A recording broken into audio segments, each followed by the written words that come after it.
Did you know that millions of animals experience cruelty in America every single year? Did you know that thousands of these animals come from puppy mills that never get to see the light of day? But what exactly is a puppy mill? A puppy mill is the large commercialization of dogs. These people who run the mills seek profit over the well-being of the animals. I personally came across this topic while watching Animal Planet. I saw an article that was being showed, and it broke my heart seeing the poor conditions these animals are in. So I thought I had to do something about it. However, in order to tell people about this thing, one must understand the concept, the detrimental living conditions animals are in, the poor health they're in, the legality of the situation, and the required changes that must be implemented to put an end to the senseless suffering. While the horrors of the mills may not be evident right now, I can assure you that they are tremendous. In order to understand the true horrors of puppy mills, one must first understand what a puppy mill is. Like I said previously, a puppy mill is a large-scale breeding facility. And according to ASPCA, profit is given priority over the well-being of the animals. They don't care what condition the animal is in as long as they get paid for that animal. And along the lines of the condition of the animals, these animals are housed in overcrowded and unsanitary conditions. And why it's overcrowded is that these facilities house hundreds to thousands of dogs. And according to a survey conducted by the ASPCA, there's an estimated 10,000 mills in America, licensed and unlicensed. In all honesty, they don't even know how many mills exist because they operate in secrecy. And even though these puppy mills may sound horrific now, I can assure you that the conditions the poor animals face are even worse. The animals contained in puppy mills live in cruel and inhumane conditions that are detrimental to the animal's health.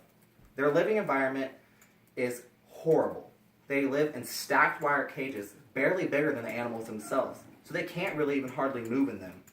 And they stay in kennels most of their lives. And according to puppy mill research that was conducted by the Humane Society, prolonged standing on these wires is actually bad for the feet of the animals. They can develop foot problems such as the curling of the nails. Instead of nails that are like this, they actually curl into the pads of the animal. Or they also get hooked on the wires and they rip out, which can lead to infection and death of the animal. And because they live in a wire environment, there's poor waste disposal. The wire floors allow urine and fecal matter to rain down upon the other animals in the stacked cages. And these kennels are hard to clean. Any kennel in general is hard to clean, but these stacked kennels, you can't really get in to clean the cage properly. And according to the puppy mill research, the difficult maintenance often leads to the injury of the dogs. And just so you get an idea of what the conditions are they live in, here's a few images brought to you by the ASPCA. As you can see, there's a few animals right here. There's more dogs, and that's a typical living environment, is a cage. That one's on a ground floor. There's more. And finally, that's mud, covered in mud, which that could be contaminated. And the living conditions of the animals are repulsive, and this directly affects their health. And because of the minimal maintenance and the fact that the dogs are bred for pure profit, this often leads to poor health and negligence. And as you can imagine, because the dogs are in such close proximity and the dogs are bred, and this allows diseases to spread rampantly. And these animals, according to the ASPCA, are prone to congenital and hereditary diseases such as heart disease, blood diseases, and respiratory disorders. According to the Humane Society Veterinary Medical Association, kennel cough, pneumonia, and parasites spread rapidly from exposure to fecal matter and also the spread from other animals. The females are treated the worst. Oftentimes they're bred their very first cycle, which, as many people know, that is horrible to do on the animal. It's hard on them, and a lot of times they die from it.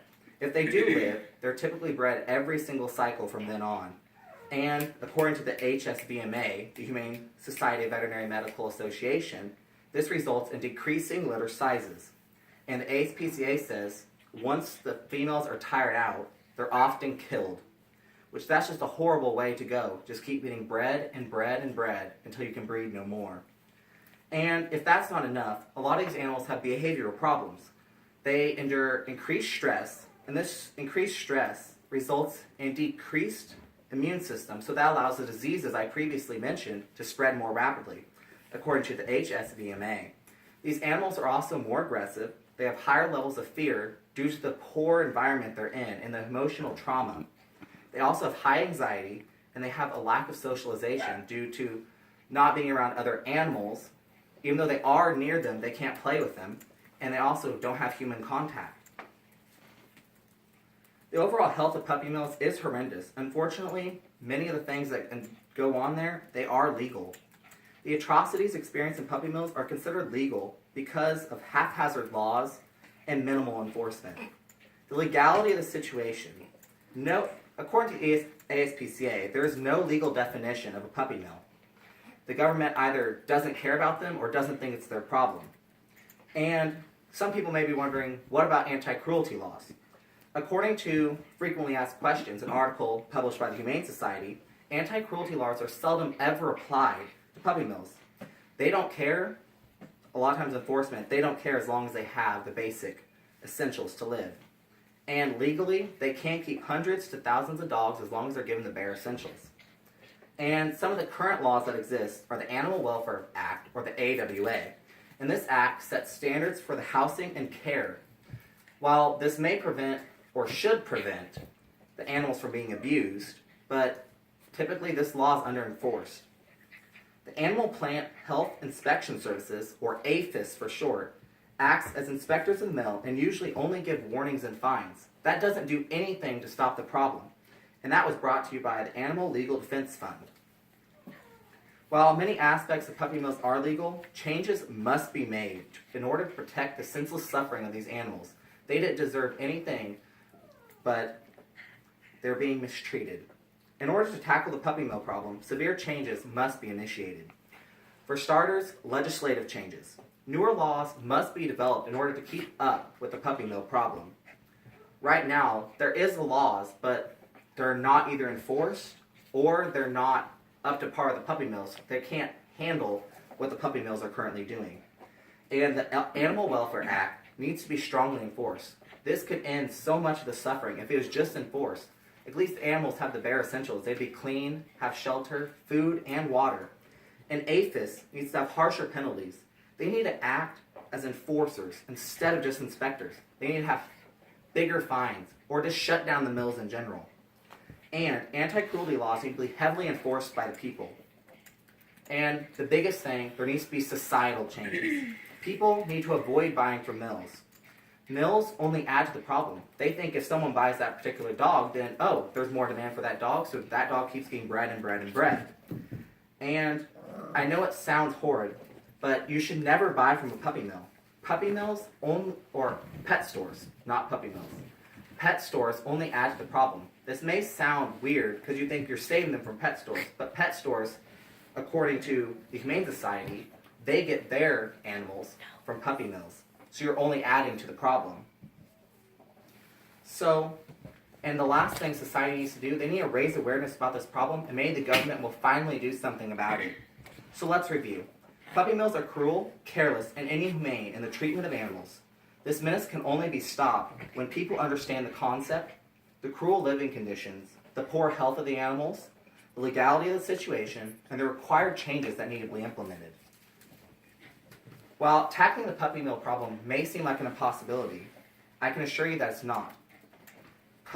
If we act together, the impossibility can be attainable. Thank you.